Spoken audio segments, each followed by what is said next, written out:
Rick, what are some of the typical things you do check and do when you're performing a furnace maintenance? So when we do furnace maintenance, number one thing we do is we clean it. Burners need to be cleaned, flame sensors. We clean the blower cabinet, drain traps, those need to be rinsed out. We also check blower capacitors. If those are low, blower won't turn on. Another thing that Vogel does that a lot of companies don't do is we do combustion analysis.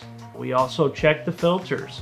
If your filters are dirty, it'll cause your furnace to short cycle, not getting enough air across the heat exchanger. If your gas pressure is out of range, that'll cause it to burn improperly, making it less efficient. We check our temp rises. A lot of companies don't do that either. Checking airflow. If you're not getting the right amount of airflow, your temperature ranges could be out of whack. So we go through the whole thing. To make sure you're comfortable all year long, schedule your maintenance today. And for any additional questions, please feel free to call our office direct at 314-351-2533 and subscribe to our Vogel YouTube channel.